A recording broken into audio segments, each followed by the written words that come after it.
35장 누가 진정한 유대인인가? 일부 내가 율법을 행하면 할례가 유익하나 만일 율법을 범하면 내 할례는 무할례가 되느니라. 그런즉 무할례자가 율법의 규례를 지키면 그 무할례를 할례와 같이 여길 것이 아니냐.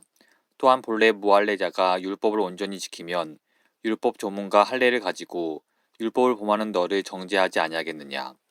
무릇 표면적 유대인이 유대인이 아니요 표면적 육신의 할례가 할례가 아니니라. 오직 이면적 유대인이 유대인이며 할례는 마음에 할지니 영에 있고 율법 조문에 있지 아니한 것이라. 그 칭찬이 사람에게서가 아니요 다만 하나님에게서니라. 로마서 2장 25절에서 29절 말씀. 이방인은 어떻게 유대인이 되는가? 오늘 이 본문에서 말씀드리고 싶은 주제는 하나님이 우리를 유대인으로 여기실 것이라는 내용입니다. 우리는 이방인이지만 율법이 요구하는 바를 지키면, 즉 율법을 성취하면 하나님의 선택된 민족으로 받아들여 주신다는 말입니다. 저는 주로 26절을 근거로 말씀드리고 있습니다. 그런즉 무할례자가 율법의 규례를 지키면 그 무할례를 할례와 같이 여길 것이 아니냐. 다시 말해 율법의 요구를 지키는 이방인, 무할례자가 뜻하는 말은 진정한 유대인으로 간주하신다는 말씀입니다. 하나님의 선택된 백성, 이스라엘의 일원으로 말입니다. 여기서 오늘 주제에 관해 최소 3가지 정도의 질문이 제기될 수 있습니다. 1. 이렇게 물을 수 있습니다. 로마서 2장의 핵심은 유대인도 제 아래 있으며 이 신칭의의 복음이 필요하다는 점을 보여주는 데 있다고 생각합니다. 그런데 갑자기 바울은 이방인이 유대인이 되는 것에 관해 언급하고 있습니까? 이 본문은 엉뚱한 자리에 들어온 듯한 느낌입니다.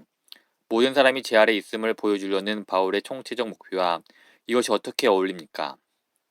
2. 또 이런 질문도 할 수 있습니다. 이방인이 율법의 규례를 지키면 유대인으로 여기겠다는 약속과 율법의 행위가 아닌 믿음으로 옳게 된다는 약속이 어떻게 서로 조화를 이룰 수 있습니까? 로마서 2장 26절에 나온 약속이 진짜 현실화될 수 있다는 말입니까? 아니면 그저 가설에 불과한가요? 율법의 요구를 성취하면 진짜 유대인으로 여기신다는 것이 과연 기독교적입니까? 3. 마지막으로 이런 질문도 가능합니다. 내가 유대인으로 인정받든 아니든 무슨 상관입니까? 나는 아침에 일어나면서 한 번도 유대인이 되었으면 하고 바란 적이 없습니다. 이런 이상한 내용으로 오늘 설교의 주제를 삼겠다고 생각한 이유를 모르겠습니다. 유대인이 되는 건 전혀 바라는 바가 아닙니다. 대체 진짜 유대인이 되고 싶은 사람이 누가 있겠습니까? 왜 그런 걸 바라겠습니까? 그러면 각 질문에 하나씩 답을 하면서 말씀을 이어가도록 하겠습니다. 질문과 답, 반대 의견들. 1. 첫 질문입니다. 로마서 2장 말씀의 핵심이 유대인도 제 아래 있으며 복음이 필요하다는 것을 보여주는 데 있다면 왜 바울은 26절에서 이방인이 유대인이 되는 것에 관해 언급했을까요? 잘못 배치된 것이 아닐까요? 이것은 모든 사람이 제 아래 있음을 보여주려는 총체적 목표와 어떻게 조화를 이룹니까? 25절에 26절과 어떻게 연결되는지 잘 보시기 바랍니다. 내가 율법을 행하면 할례가 유익하나 만일 율법을 범하면 내 할례는 무할례가 되느니라. 여기서 이 부분은 우리가 예상할 수 있는 내용입니다. 즉 유대인에게 주시는 말씀이라고 봅니다. 그러면 25절의 요점이 무엇입니까? 선택받은 자로서의 특권을 보여주는 외적 증표, 유대인임을 보여주는 외적 증표가 사실은 아무 소용이 없다는 것입니다. 증표를 지닌 사람이 율법을 거스르는 삶을 산다면 말입니다. 다시 말해 우리가 하나님의 율법에 담긴 진짜 메시지를 거부하고 하나님께 반항하는 마음을 품는다면 할례와 같은 외적 의식이 아무 유익이 되지 못한다는 것입니다. 하나님과 화목을 이룰 수 없게 됩니다. 그래서 바울은 당시 일반 유대인들이 율법의 진정한 의미를 스스로에게 가르치지 않고 율법의 핵심을 거스르고 있다는 점을 17절에서 24절에서 설명하고 있습니다. 할례와 같은 언약의 외적 증표를 지니고 있다고 해도 심판을 피하는 데는 전혀 도움이 되지 않습니다. 그들 역시 우리 같은 이방인과 마찬가지로 제 아래 있고 하나님의 의의 선물이 필요합니다. 이제 26절과 어떻게 연결되는지 보겠습니다. 바울은 이방인에게 관한 교훈을 끌어내고 있습니다. 그러므로 무할례자가 율법의 규례를 지키면 그 무할례를 할례와 같이 여길 것이 아니냐.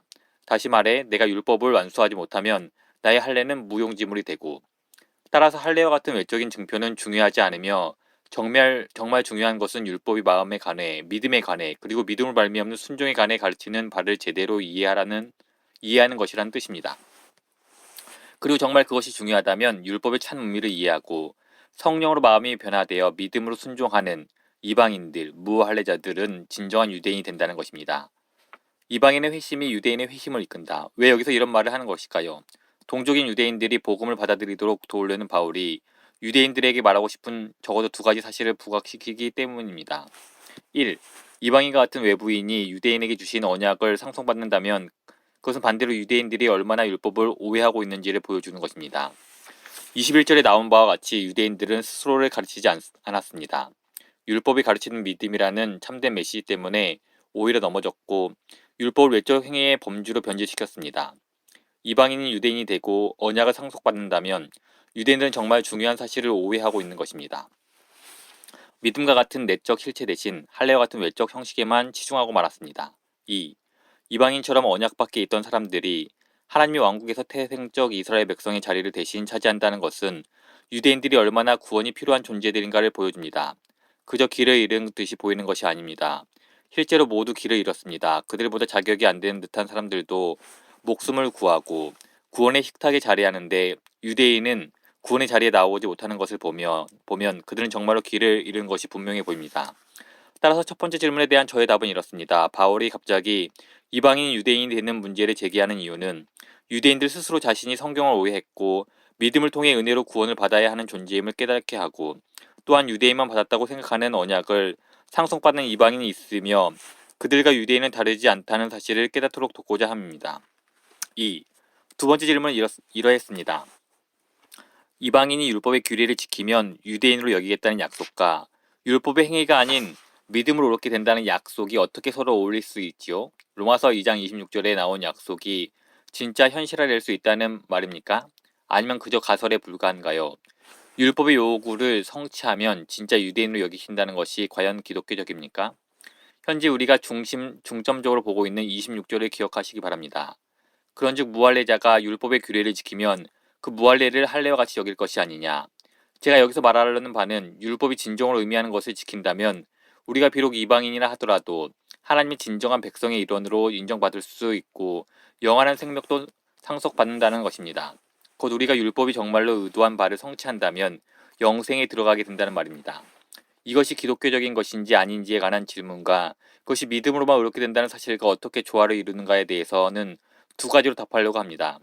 전체 문맥을 먼저 살펴본 후 로마서 8장으로 넘어가도록 하겠습니다. 27절에서 바울은 육신의 할례를 받지 않는 사람들이 율법의 규례를 온전히 지키면 말 그대로 성취하면 마지막 날에 심판을 받는 것이 아니라 심판을 내리는 자리에 서게 될 것이라는 진리를 다시금 반복하고 있습니다. 그런 다음 28절 말씀을 무릇이라는 말로 시작합니다. 이는 바울 자신이 한 말, 즉 율법을 온전히 지키는 이방인이 진정한 유대인으로 인정받으며 마지막 때의 심판의 대상이 아니라 심판하는 위치에 서게 되리라는 말을 뒷받침하기 위해서입니다. 바울이 자신의 주장을 뒷받침하는 말 중에 특히 29절은 이방인이 율법의 진정한 의미를 성취하면 어떻게 유대인으로 인정받는가를 이해하는 데 도움을 줍니다. 28, 29절입니다. 무릇 표면적 유대인이 유대인이 아니요 표면적 육신의 할례가 아니니라. 오직 이면적 유대인이 유대인이며 할례는 마음에 할지니 영에 있고 율법 조문에 있지 아니한 것이라. 29절 말씀의 핵심은 성령이야말로 할례받지 않는 이방인의 마음에 할례를 베풀어 할례받은 유대인으로 만드는 분이라는 사실입니다. 바울은 할례의 본질이 마음에 임하는 내적 변화이지 생식기에 가하는 외적 변화가 아니라고 말합니다. 바울은 29절에서 율법의 조문과 영을 대조시키고 있는데 이는 유대인들이 외적인 수준, 조문으로 율법을 경험했음을 의미합니다. 그러나 사실 율법은 성령을 말미암아 가능해지는 내적 변화를 요구했습니다. 물론 율법 자체로는 그 변화를 만들어내지 못하지만 말입니다. 이 모든 내용은 바울이 생각하는 그리스도인에 대해 보여줍니다. 이것이 그리스도인의 회심에 관해 바울이 말한 내용이기 때문입니다. 고린도서 3장 5에서 6절에서 바울이 하는 말을 예로 들겠습니다. 우리가 무슨 일이든지 우리에게서 난 것 같이 스스로 만족할 것이 아니니 우리의 만족은 오직 하나님으로부터 나느니라. 그가 또한 우리를 새 언약의 일꾼 되기에 만족하게 하셨으니 율법 조문으로 하지 아니하고 오직 영으로 함이니 율법 조문은 죽이는 것이요 영은 살리는 것이니라. 율법의 조문, 율법의 영. 다시 말해 조문과 영이라는 말 이면에는 바울이 생각하는 새 언약으로 표현되는 그리스도인의 삶에 대한 이해가 드러나 있습니다. 예수님이 피로 사서 주신 새 언약을 통해 하나님은 우리의 돌같이 딱딱한 마음을 제하고 새로운 마음을 주며 성령을 우리 안에 보내셔서 율법대로 살 수 있게 하겠다는 말씀하셨습니다. 에스겔 36장 27절 말씀에 귀 기울여 봅시다. 내 영을 너희 속에 두어 너희로 내 율례를 행하게 하리니 너희가 내 규례를 지켜 행할지라. 이 말씀은 율법을 지키고 율법을 성취하는 것도 하나님이 새 언약의 충만함을 따라 그의 백성들에게 성령을 주실 때 약속하신 것임을 보여줍니다.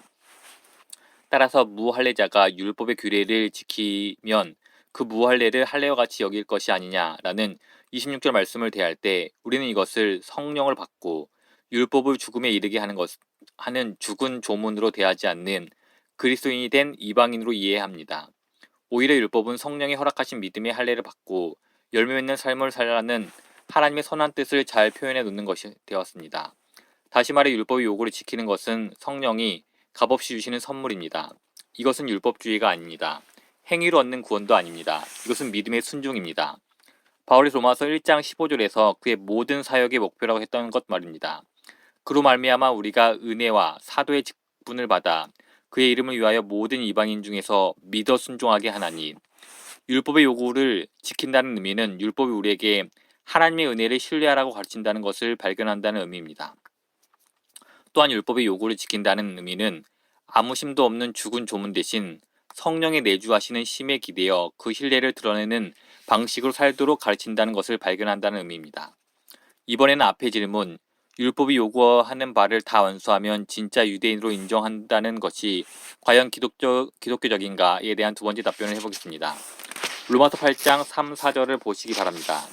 율법이 육신으로 말미암아 연약하여 할 수 없는 것을 하나님은 하시나니 곧 죄로 말미암아 자기 아들을 죄 있는 육신의 모양으로 보내어 육신의 죄를 정하사 육신을 따르지 않고 그 영을 따라 행하는 우리에게 율법의 요구가 이루어지게 하려 하심이니라. 이 말씀은 율법을 이룬다는 개념이 기독교적인 것이며 실제로 일어나는 일이고 성령을 따라 사는 사람들의 삶에서 일어나는 일임을 분명하게 보여주는 말씀입니다. 그리스도는 우리를 위해 죽으셨고 성령이라는 새 언약의 복을 허락하셨습니다. 그리고 지금 성령은 우리가 하나님의 도덕법을 행하며 완전하게 지킨다는 것이 아니라 하나님에 대한 신뢰를 드러내기에 충분할 만큼 행하며 살도록 우리 삶 속에서 역사하고 계십니다. 이제 로마서 2장 26절로 돌아갑시다. 그런즉 무할례자가 율법의 규례를 지키면 그 무할례를 할례와 같이 여길 것이 아니냐. 이 구절이 의미하는 바는 그리스도가 우리를 위해 죽으셨고 새 언약이 약속한 방법으로 성령의 은사와 능력을 우리에게 주셨다는 것입니다. 우리 안에 계신 성령은 죽은 조문으로서의 율법으로부터 우리를 자유롭게 하셨습니다. 또한 우리 안에 계신 성령은 율법이란 실제로 우리에게 죄사함과 의의 선물을 값없이 주시는 긍휼과 은혜의 하나님을 신뢰하라는 요청이며 하나님의 도덕적 뜻을 따라 삶에서 우리의 믿음을 드러내라는 요청임을 보여주셨습니다. 따라서 우리는 이방인이고 육신의 할례를 받지도 않았으나 그럼에도 율법을 이루고 하나님에 의해 우리의 믿음을 근거로 진정한 유대인이라는 인정을 받습니다. 이는 하나님의 도덕법에 대한 우리의 순종에 의해 확인됩니다. 여기서 바울이 말하는 것은 하나님의 도덕법이지 의식법이 아님을 우리는 압니다. 할례를 받으라는 말을 하지 않기 때문입니다. 또한 마음을 다한 순종을 말하고 있는 것이지 제 한 점 없는 순종을 말하는 게 아니라는 것도 압니다. 왜냐하면 새 언약의 중심에는 우리의 모든 죄를 덮으시는 그리스도의 보혈이 있기 때문입니다. 보혈 없이 회심만으로 우리는 죄 없는 자들이 되지 못합니다. 3. 마지막 질문입니다. 내가 유대인으로 인정받든 아니든 무슨 상관입니까? 나는 아침에 일어나면서 한 번도 유인이 되었으면 하고 바란 적이 없습니다. 이런 이상한 내용으로 오늘 설교의 주제로 삼겠다고 생각한 이유를 모르겠습니다. 유대인이 되는 건 전혀 바라는 바가 아닙니다. 진짜 유대인이 되고 싶은 사람이 누가 있겠습니까? 왜 그런 걸 바라겠습니까? 우리에게 주어진 시간이 다 되어서 이 부분은 다음 주에 미루겠습니다. 다만 이 자리에서는 두 가지 짧지만 매주 중요한 이유를 언급하는 것으로 만족하도록 하겠습니다. 한 가지는 우리가 진정한 유대인이라는 사실을 애써 설명하는 이가 하나님이시라는 사실입니다. 이것은 진정한 믿음을 소유할 때 우리는 어떻게 되는지에 관해 우리에게 주시는 하나님의 말씀입니다. 나는 유대인이 되든 말든 관심이 없다고 말하는 것은 마치 나의 진정한 정체성을 아는 일에는 관심이 없다고 말하는 것과 같습니다. 인류의 타락 이후 우리는 마치 심각한 트라우마를 지닌 사람들처럼 기억을 잃어버렸습니다. 모두 기억상실증을 겪고 있는 셈입니다. 그래서 우리가 누구인지 찾으려고 온 세상을 떠돌아다닙니다.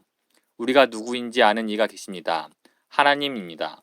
우리를 만드셨고 우리가 누구인지 규정하십니다. 우리의 본질이 무엇인지 알고 싶다면 하나님을 찾아가 배워야지 그 밖에는 답이 없습니다.